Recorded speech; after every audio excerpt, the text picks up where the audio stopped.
மன்னராட்சி மன்னராட்சிங்கிறாங்களே அது இதுதான் அந்த மன்னராட்சியா? இவங்க யாரையும் வந்து மதிக்க கூடாதுன்ற ஒரு இதுல இருக்கிறாங்களா எனக்கு தெரியல.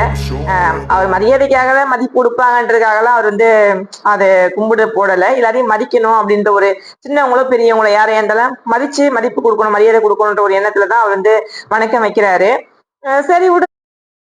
தமிழ் சொந்தங்கள் அனைவருக்கும் வணக்கம்.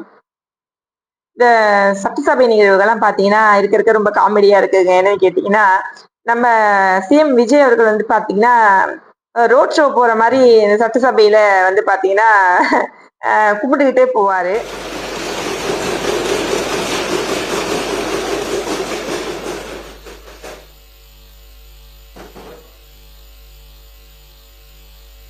போவாரு.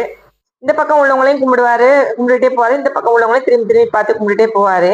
சரியா வணக்கம் வைக்காதவங்கள பார்த்து திரும்பவுமா பாத்தீங்கன்னா திரும்பி ஒரு ரோட் ஷோ மாதிரி நடத்தி திருப்பியும் வந்து கும்பிடு போடுவார். 2 வாட்டி கும்பிட்டுட்டே வருவாரு.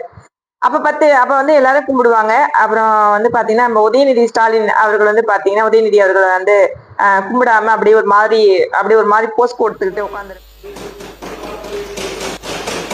உட்காந்துருப்பாரு. என்ன பண்றது, அவர் எதிர்கட்சியில் இருக்காரு, அவருக்கும் வேலைகள்லாம் இருக்கும் இல்லையா?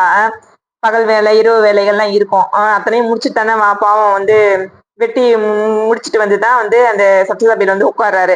தொடர்ந்து மக்கள் பணின்னு சொல்லி ஓடும்போது இப்ப தோத்து வேற போயிட்டாங்க.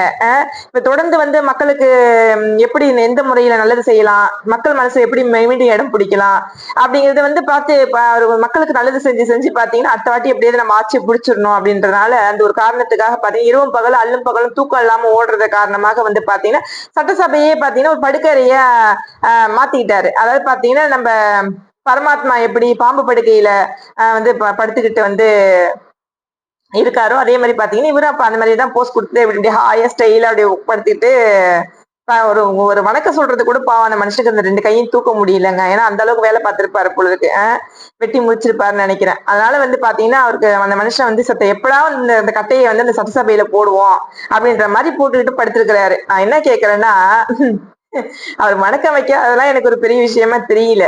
அவர் பண்ற அந்த காமெடி எல்லாம் பாத்தீங்கன்னா ரொம்ப வந்து வெடிக்குரியதா இருக்குது. அதாவது மன்னராட்சிங்கிறாங்களே அது இதுதான் அந்த மன்னராட்சியா? இவங்க யாரையும் வந்து மதிக்க கூடாதுன்ற ஒரு இதுல இருக்கிறாங்களா எனக்கு தெரியல. அவர் மரியாதைக்காக மதிப்பு கொடுப்பாங்கன்றதுக்காகலாம் அவர் வந்து அதை கும்பிடு போடல. எல்லாரையும் மதிக்கணும் அப்படின்ற ஒரு சின்னவங்களோ பெரியவங்களோ யாரையா இருந்தாலும் மதிச்சு மதிப்பு கொடுக்கணும், மரியாதை கொடுக்கணுன்ற ஒரு எண்ணத்துலதான் அவர் வந்து வணக்கம் வைக்கிறாரு. சரி விடுங்க, மரியாதை தெரியாதவங்கள்ட்ட போய் நம்ம அதை விலக்கி என்ன செய்ய போறோம்? அதை நம்ம விலக்கி ஒண்ணும் பண்ண போறது கிடையாது. அதனால அவங்களுடைய குணம் அப்படிதான்ட்டு நம்ம போயிட்டே இருக்கணும். தெரிஞ்சோ தெரியாமலோ அந்த அம்மா அந்த சட்டசபையில வந்து மன்மத வணக்கம்னு ஒண்ணு சொல்லிடுறாங்கங்க. மன்மத வணக்கம் அப்படின்ட்டாங்க.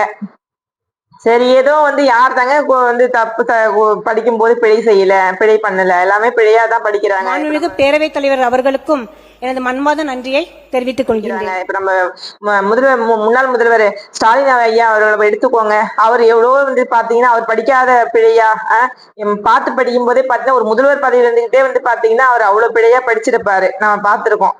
அதே மாதிரி பாத்தீங்கன்னா அவர் மகன் உதயநிதி அவர்களும் பாத்தீங்கன்னா அதுக்கு அந்த இதை பார்த்து படிக்கும்போது தப்பா படிச்சிருப்பாரு. வந்து இதெல்லாம் வந்து பெருசா எடுத்துக்கூடாது. ஒரு மன்மத வணக்கம்னு சொல்லிட்டாங்க. சரி அதை வந்து ஏன் அவள் வந்து பாவம் அவங்களை ட்ரோல் பண்ணி இவ்வளவு இது பண்றீங்கன்னு எனக்கு தெரியல. சரி விடுங்க. அவங்களும் அப்படி படிச்சிருக்க கூடாதுதான். பார்த்து படிக்கணும். தமிழ்ல வந்து தமிழ்நாட்டுல பிறந்துட்டு தமிழ்ல படிக்கிறத வந்து தப்பா படிச்சா அது கஷ்டம்தான். கொஞ்சம் வந்து இனிமேல் வந்து திருத்திக்கிங்க. இனிமேல் வந்து சட்டசபையில வந்து படிக்கிறீங்கன்னா திருத்திக்கிங்க. அப்புறம் பாத்தீங்கன்னா அந்த மரிய வில்சன் அவர்கள் வந்து சொல்லியிருப்பாரு, என்னை வந்து பழிக்கிறீங்களா, இதுக்கு முன்னாடி வந்து உருவ கேலி பண்ணிட்டு இருந்தீங்க, இப்ப பாத்தீங்கன்னா இப்ப வந்து படிக்கிறதையும் வந்து தமிழ்ல படிக்கிற விதத்தையும் வந்து கேலி பண்றீங்க, அமைச்சர் கேலி பண்றீங்களா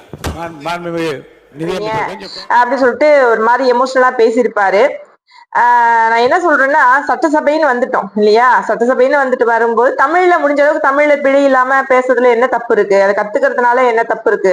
அது ஒண்ணும் இல்லை. இது வரைக்கும் நீங்க அப்படி பேசியிருந்தாலுமே கூட அதை கண்டுபிடிச்சு ஒரு விதத்துல அவங்க வந்து ஒரு மரியாதைக்குரிய விதத்துல அவங்க சொல்றாங்க, உங்க தவறு சுட்டி காட்டுறாங்க, எதிர்கட்சியில உள்ளவங்க சுட்டி காட்டுறாங்க அப்படிங்கும் போது அதை திருத்திக்கிறது எந்த தப்புமே இல்லையே. அதை திருத்தி படிக்கிறது ஒரு தப்புமே கிடையாது. அதனால நான் இப்படிதான் படிப்பேன், நான் இப்படிதான் இருப்பேன் அப்படின்ட்டு வந்து ஒரு வீண் விதண்டாவாதம் பேச்செல்லாம் அங்க வந்து வேணாம். வந்து மரிய வில்சன் நீங்க யாருன்னே எங்களுக்கு பொதுமக்களுக்கு தெரியாது. உங்க முகத்துக்காக போட்ட ஓட்டு கிடையாது. இன்ன வரைக்கும் எங்க அண்ணன் சிஎம் விஜய் அண்ணா அவர்கள் வந்து பாத்தீங்கன்னா இன்னும் அந்த மக்களுக்கு கொடுக்க வேண்டிய அந்த மரியாதையை அந்த மரியாதையிலேருந்து அவர் இன்னும் விலகி போனது கிடையாது. அவரே வந்து இப்படி ஒரு ஒரு ஒரு விதண்டாவதமான ஒரு பேச்சோ இல்ல வந்து பாத்தீங்கன்னா இந்த மாதிரி நாங்க பார்த்தது கிடையாது. நான் தான் அப்படிங்கிற மாதிரி ஒரு மமதையோ இன்ன வரைக்கும் அவர்கிட்ட இல்ல. அதனாலதான் மக்கள் மனசுல அவர் எங்கேயோ இருக்காரு. அதனால உங்க மூஞ்சிக்காக போட்ட ஓட்டு கிடையாது. அந்த ஒரு மனுஷனுக்காக அந்த ஒரு உங்க மூஞ்சில நாங்க ஒத்துக்கிட்டு இன்ன வரைக்கும் உங்க மூஞ்சி எங்களுக்கு தெளிவா தெரியாது. தெரிஞ்சுக்க வேண்டிய அவசியமும் எங்களுக்கு இருந்தது இல்லை. ஏன்னா அண்ணன் மேல உள்ள ஒரு நம்பிக்கையில உங்களுக்கு போடப்பட்ட ஓட்டு. அதனால வந்து பாத்தீங்கன்னா நீங்க வந்து உங்களுக்காக போடப்பட்ட ஓட்டு. நீங்க பண்ண நன்மை என்ன, மக்களுக்கு என்ன நல்லா செஞ்சீங்க, போனீங்க வந்தீங்க, அதெல்லாம் எங்களுக்கு தெரியாது. எல்லாமே புதுசுதான் இல்லையா? நீங்க எல்லாருமே புதுசுதான். அதனால எங்க அண்ணன் ஒருவருக்காக போட்ட ஓட்டு அது. அதனால தயவு செய்து அவர் பேரை கொச்சப்படுத்துற மாதிரியும் அவருக்கு வந்து ஒரு கெட்ட பேர் உண்டாக்குற மாதிரியும் நடந்துக்க மாட்டீங்கன்னு நான் நம்புறேன். இதுக்கு மேல உங்க தப்பு உணர்ந்து இப்ப நீங்க மன்னிப்பு கேட்டீங்க, இனிமேல் அப்படி நடக்காது, நான் உங்க திருத்தி பேசுறேன், இதை முன்பே நீங்க சொல்லியிருந்தீங்கன்னா ஒரு பிரச்சனையுமே ஆக போறது கிடையாது. மனுஷனுக்கு வந்து மேன்மைக்கு முன்னான தாழ்மை, இதே பைபிள்ல தான் சொல்லியிருக்கிறாங்க. நீங்க சொன்ன அந்த பைபிள்ல தான் மேன்மைக்கு முன்னான தாழ்மை அப்படின்னு சொல்லிட்டு போட்டிருக்கு. அதையும் படிங்க. தமிழ் கிறிஸ்தவம் வந்து எல்லாத்தையும் தான் கத்துக் கொடுத்துருக்கு. அன்பு, பொறுமை, இரக்கம் கத்துக் கொடுத்துருக்கு. அதை விட தன்னடக்கம், அப்புறம் பாத்தீங்கன்னா தாழ்மை குணம், சற்குணம் அப்படி நிறைய இருக்கு. அதையும் நீங்க படிங்க. வந்து என்ன சொல்றது, மக்கள் நம்பி ஓட்டு போட்டிருக்கிறாங்க. அந்த மக்களுடைய நம்பிக்கையை கெடுக்காம, அண்ணனுடைய பேரை கெடுக்காம நீங்க நடந்துக்கீங்கன்னு நான் நம்புறேன். அப்புறம் பாத்தீங்கன்னா இந்த கரண்ட் பில் பிரச்சனையும் கொஞ்சம் என்ன ஏதுன்னு பாருங்க. அது ரொம்ப பெரிய ரூமரா போயிட்டு இருக்கு. அது என்ன ஏதுன்னு கொஞ்சம் பார்த்து அதையும் கொஞ்சம் மக்களுக்கு கொஞ்சம் என்ன ஏதுன்னு பாருங்க. அது என்ன நடக்குது அப்படிங்கிறது இன்னும் வரைக்கும் தெரியல. என்ன சம்பவம் பண்ணிட்டு இருக்காங்கன்னு தெரியல. அதையும் கொஞ்சம் தலையிட்டு என்ன ஏதுன்னு பார்த்து அதையும் கொஞ்சம் மக்களுக்கு விரிவாக்கம் கொடுங்க. அப்புறம் வந்து பாத்தீங்கன்னா இந்த 19 வயசு சிறுவன் ஒருத்தன் கல்லூரியில அடிச்சு கொல்லப்பட்டிருக்காங்க. மாணவரால அடிச்சு கொல்லப்பட்டிருக்கிறாங்க. போதைப் பொருள் அப்படி இப்படிங்கிறாங்க. அதுக்கு வந்து அந்த தாய் தகப்பனுக்கு நீங்க என்ன சொல்ல போறீங்க? அங்க என்ன நடந்திருக்குது? உண்மையான குற்றவாளிகள் 5 பேரை கைது பண்ணிருக்கிறாங்களா? மீதி 15 பேர் எங்க போனாங்க, என்ன ஆனாங்க, அவங்க எங்க இருக்கிறாங்க, அவங்களுக்கு இந்த கொலைக்கு என்ன சம்பந்தம் இருக்கு, இதையெல்லாம் இந்த 5 பேர் நீங்க விசாரிக்கிற அந்த விதத்துலதான் இருக்குது. அதனால எந்த ஒரு அதாவது எந்த ஒரு நிரபராதியும் தண்டிக்கப்படக்கூடாது. எந்த ஒரு நிரபராதியும் தண்டிக்கப்படக்கூடாதுன்னு சொல்லிட்டு அந்த காலத்துல பெரியவங்க சொல்லியிருப்பாங்க. குற்றவாளியை தப்பிக்க விடக்கூடாது. அதனால யாரா இருந்தாலும் எவ்வளவு பெரிய ஆளா இருந்தாலும் சரி, அது நம்ம ஆட்சியில நியாயம் வரணும். அதுதான் மக்கள் விரும்புற ஒரு காரியம். அதையும் பாருங்க. தொடர்ந்து அண்ணனுக்கு நீங்க எல்லாம் சப்போர்ட்டிவா இருக்கணும் அப்படிங்கறத எங்களுடைய ஆசை. நாங்களும் சப்போர்ட்டிவா இருப்போம்.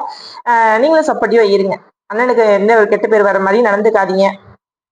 சரி உறவுகளை, மீண்டுமா இன்னொரு வீடியோல சந்திப்போம். நன்றி, வணக்கம்.